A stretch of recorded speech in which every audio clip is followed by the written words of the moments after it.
Whatever you trust in today, it will determine how you live. It takes effort to carry around a blanket everywhere you go. You have to plan for it. You have to prepare for it. You have to make allowances for it. And whatever it is that you have chosen to carry into adulthood as your security item, it is costing you something. And the help that it's giving you is only psychological. It is only temporary.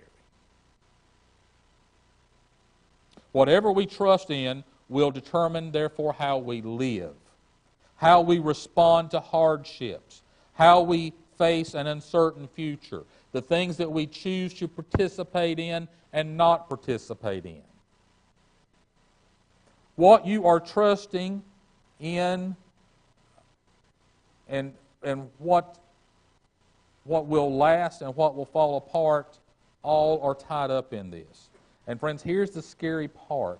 For the Christian, this trusting in good things can turn into a very important and scary word in the Bible, and that is idolatry. A trusted thing can turn into an idolized thing. And we have to be very careful because we know how God feels about idols. Idols are anything that takes, therefore, precedent above and beyond what allegiance and honor and glory and worship we should provide to God. Sometimes these things that we trust in go too far. Now, idolatry rarely begins by rejecting God. You might say, well, I'm not going to do that. I'm not going to reject God. No one usually does with these things. But idolatry doesn't begin that way, and it usually begins slowly as God gets to be more and more thought of and less needed because of something else that we are replacing Him with. So, this morning we're going to begin a new series that's going to deal with this. The series is called Holding Fast to the Lord, where in this series we're going to learn how to let go of those false security blankets, identify what they are and how to let them go, and what are we going to have to take their place. Because we do need security. We do need something we can depend on. We do need something to help us with our anxieties and fears, and we have something far better. We're going to learn about wholehearted faithfulness and what it looks like. I know all of us think about, being faithful. We want to be faithful people, but what does that really look like? What does it look like to be wholeheartedly faithful? We're going to be looking at a great example in the Scriptures of this, King Hezekiah. Before King Hezekiah faced the Assyrian army successfully, before he prayed for God's deliverance, before he witnessed one of the greatest miracles in Judah's history, the Bible tells us that he became the man who was said to have trusted the Lord. And the reason he was such a great king is because he trusted the Lord. That's where his wholehearted faithfulness began, and that's where it's going to have to begin for us. And so as we begin this new series, I want us to look at King Hezekiah and figure out where it is, what we could learn about being more wholeheartedly faithful ourselves so that we can lay down some of the false security objects that we are holding on to. If you would look with me in the Scriptures to 2 Kings chapter 18, beginning with verse 1. Now hear these words of the Lord. Now it came about in the 3rd year of Hosea, the son of Elah, king of Israel, that Hezekiah, the son of Ahaz, king of Judah, became the king. He was 25 years old when he became king, and he reigned 29 years in Jerusalem. And his mother's name was Abi, and the daughter of Zechariah. He did right in the sight of the Lord, according to all his father David had done. He removed the high places. He broke down the sacred pillars and cut down the Asherah. He also broke in pieces the bronze serpent that Moses had made. For until those days the sons of Israel burned incense to it, and it was called Nehushtan. He trusted in the Lord, the God of Israel, so that after him there was none like him among all the kings of Judah, nor among those who were before him. For he clung to the Lord and did not depart from following him, but kept his commandments which the Lord had commanded Moses. And the Lord was with him. Wherever he went, he prospered. And he rebelled against the king of Assyria and did not serve him.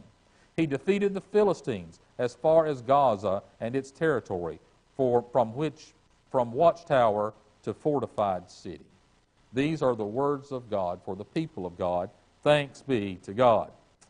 By removing every rival to the Lord and clinging to him alone, King Hezekiah demonstrates that wholehearted faithfulness is rooted in exclusively trusting in God. Wholehearted faithfulness is rooted exclusively in trusting in God. The two things have to be together. Because wholehearted faithfulness is rooted in trusting the Lord alone, believers therefore are going to need to reject everything else. Every other rival thing that could be used for building false confidence, everything that we cling to in every circumstance that is not God, those things are causing us to be less than wholeheartedly faithful to God. And they are impeding our life, our joy, our success, and our calling before God. So after hearing this message, I'm going to ask you to do something. I'm going to ask you to honestly identify and name one competing object of trust in your life today. We all have them. Find at least one. Surrender it to Christ and renew your confidence in Him alone so that He can fill that void in your life and give Him an honest chance to do that. Now, let's talk about the context where this is all about, because this is some historical stuff that we don't always think of every day. Imagine becoming king after one of the darkest reigns in Judah's history. The temple had been neglected, idolatry had filled the land, pagan worship had become normal. Even the things God once used to help His people, like the bronze serpent that Moses had made, had become objects of worship. And beyond Judah's borders stood the most powerful military empire in the world up to that time in history. So here we have a very dangerous situation. Israel has already fallen to the Assyrians. And the Assyrians are now threatening the kingdom of Judah, where Hezekiah is the new king. And he's got a terrible, terrible job ahead of him, because the same spiritual problems that caused the fall of the northern kingdom are present in the southern kingdom. Not as pervasive, not as long-lived, not as well entrenched, but they are there. And it is a real problem. How can a nation such as Israel, who depends on the blessings of God, fight against the Assyrians who will come and attack them if they are not where they're supposed to be spiritually before the Lord? Their source of strength is already diminished. Humanly speaking, everything was stacked against Hezekiah. The trouble we see in this text is that Judah's greatest problem, though, was not Assyria, but its divided trust. They could defeat the Assyrian Empire if they could lay down their own selfish will, their idol worship, their false security, and fully depend upon God as their ancestors had done. Notice what Hezekiah does first. He removed the high places. Now, in that time, there were mountains and hills, and the pagans would go up to these places, and that's where they would build their altars and burn incense, and then even sometimes build temples to these pagan gods up on the high places. The very first thing Hezekiah does as king is he goes in and he destroys and removes all the high places. That's significant because then they're gone, but everybody sees it happening. Everyone in Jerusalem can look up in the hills and see these things coming down. We got a new sheriff in town. There's a new king on the throne. And I'm sure that had to be a sense of encouragement to the godly people who still wanted to see things done as they should. It had to be something that the folks were on the fence about. Maybe they would lean the right way. And then those that were truly immersed in paganism, they realized that they were not going to be allowed to rule. He broke down the sacred pillars. He cut down the Asherah. He broke the bronze serpent. One by one, every rival that overwhelmed devotion to Christ was being removed. The most surprising thing to me is the bronze serpent. God had instructed Moses to make it centuries earlier.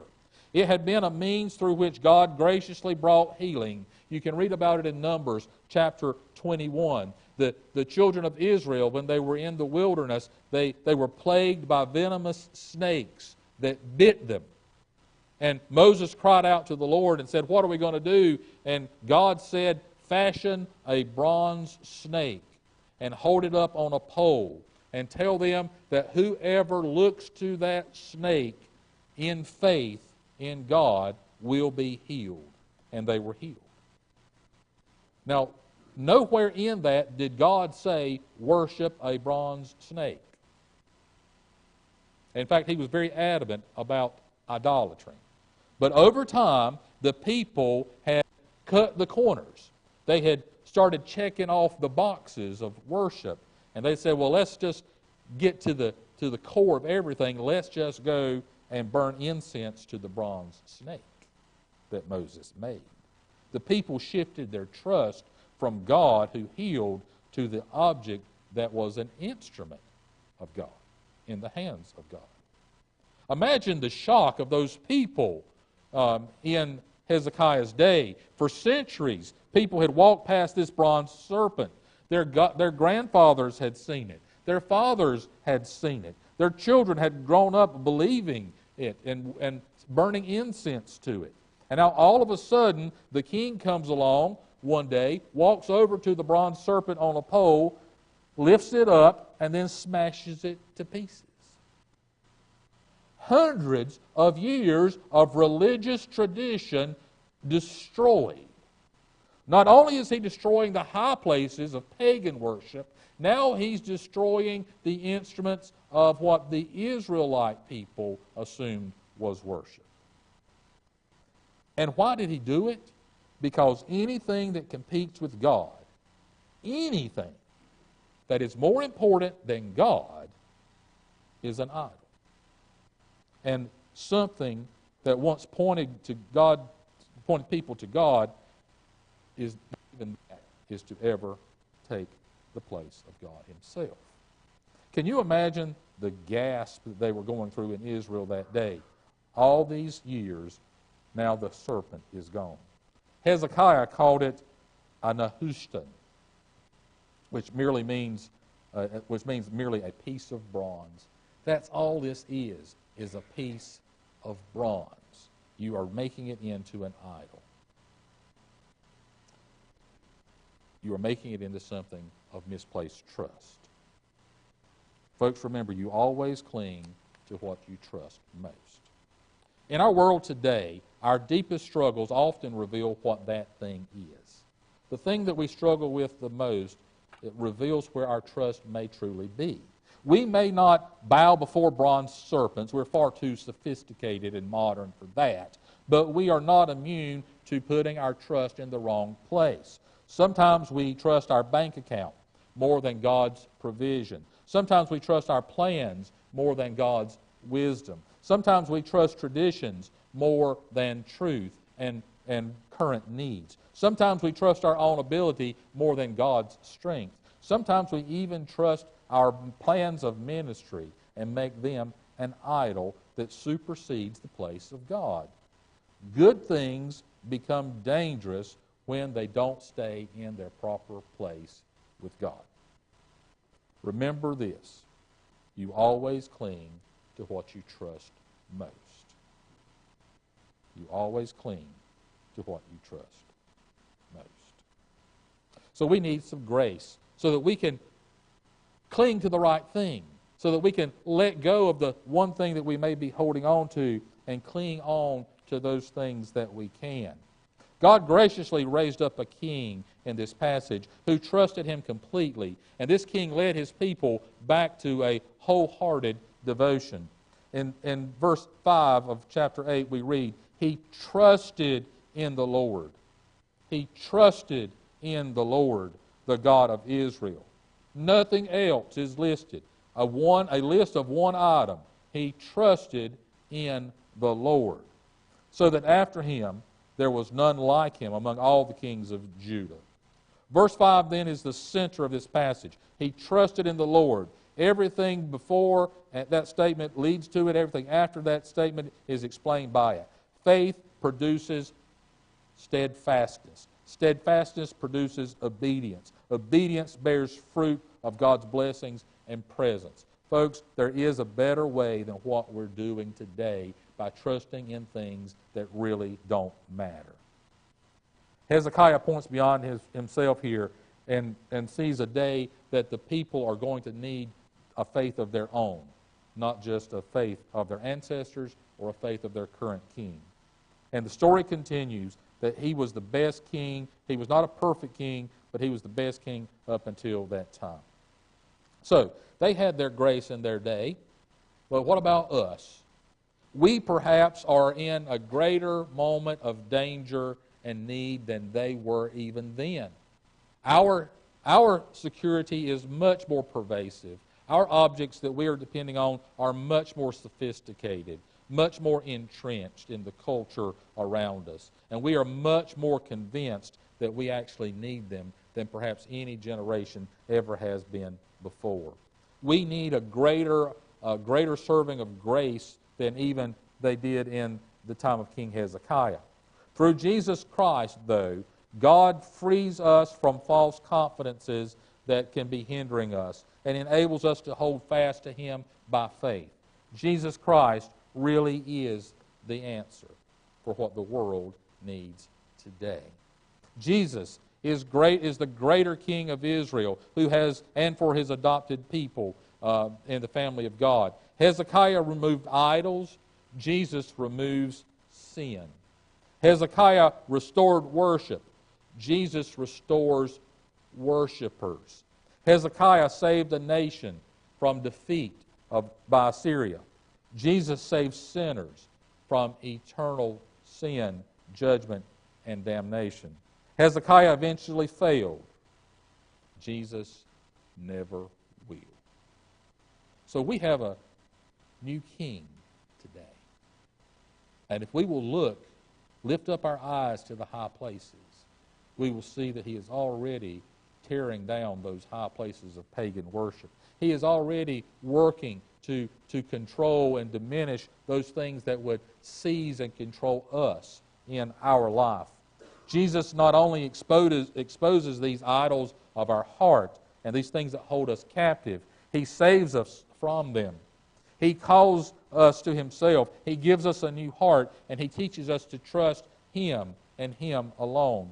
Because Jesus Christ has taken hold of us, we can hold fast to Him. We don't need any security blanket other than Christ alone. But here's the thing. We have limited numbers of hands. If you're going to carry a security blanket around with you all the time, you only have one hand left to do anything else in life with. It becomes a burden. It becomes a hindrance. And it's never going to be a real help. But Jesus says, take my yoke upon you, for my burden is light. Allow God to be your security. And how do we do that? Well, look at your life and find those things that you're carrying around that give you security, that may be good things, but they're not given to you for that purpose. It's not God. It's not Jesus Christ. It's something you have acquired, you have invented, you have assimilated, you have built, you have kept. And they're good things, but they aren't what you need. The trick then is to take away those things that don't fit into the life of a wholeheartedly faithful Christian person. Someone who fully relies on God. Someone asked Michelangelo how he sculpted the great masterpiece of marble sculpture known as the Statue of David. He sculpted that. Amazing. Reportedly, he said this is how he did it. I simply cut away everything that was not David. I simply cut away everything from that block of marble that was not David. How is it that you and I can be involved in the creation of the masterpiece that God has designed for your life? The answer is the same. Simply cut away everything that doesn't look like Jesus. Just simply cut it away. God works something like that in our lives. He isn't trying to make us into someone else. He's trying to make us into the beautiful masterpiece that He has in mind for us individually. He isn't trying to make us someone else because we're exactly who we're supposed to be. But still, we are carrying things that make us distorted, that don't allow us to fully shine through as God would have us to. And He wants to remove all those things so that the real masterpiece can come out of the stone that encases it. That's exactly what Hezekiah is doing in Judah. And that is what God wants to do for you and for me. So let me return to this question which we began with. What are you trusting? What are you trusting today? What is your Linus security blanket that you have to have, or nothing else will work out?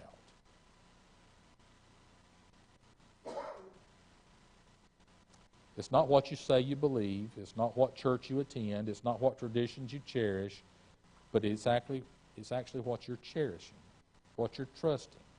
Hezekiah teaches us that wholehearted faithfulness does not begin with those things. It is distracted by those things. Perhaps today God is putting His finger on some Nehushtan, some merely bronze objects in your life. Perhaps you've thought of it and named it during this sermon, or at least been a little burdened by it. It is not necessarily something sinful, something bad, just something that is quietly taking God's place in your life. Something that you're trusting in a little bit more than you're trusting in God. Anything that competes with God needs to be surrendered, set aside, because you will always cling to that which you trust the most. And when your day of judgment comes, you only want to be found clinging to Christ. by removing every rival to the Lord and clinging to Him alone, Hezekiah demonstrates what wholehearted faithfulness looks like. Because it looks like this, then it has to be rooted in trust of the Lord alone. There's no room for anything else. So that now that we've heard this message, here's what I want you to do. I want you to identify and name, if you haven't already, identify and name at least one competing thing right now in your life that you're trusting more than God. Name it. And then lay it down. And walk away. Lay it down and walk away. If you are a believer, ask the Lord to reveal every rival thing, lay it down, and take it away. If you have never trusted Jesus Christ as your Savior, today is God's invitation to turn from every false hope, every place of confidence that you have had that is different than Christ alone. He is worthy of your trust because He alone is faithful. He alone is able to save. There is no security blanket that will really work other than Jesus Christ alone. Let's give ourselves wholeheartedly to Him by laying everything else down. Our hymn of invitation and commitment this morning is 447, Trust and Obey. I invite you to come today and lay down whatever thing you're carrying that you don't need to carry anymore. Lay it down and trust God. Stand together, trust and obey, 447.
The Lord bless you as you go. Remember, choir practice at 4:30.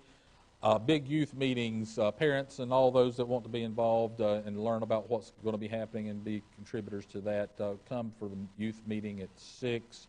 Adults will have their Bible study at 6 o'clock as well. At this time, we look to the Lord for our benediction. Remember, choir practice again at 4:30. Brother Johnny Baggett, would you please dismiss us in prayer?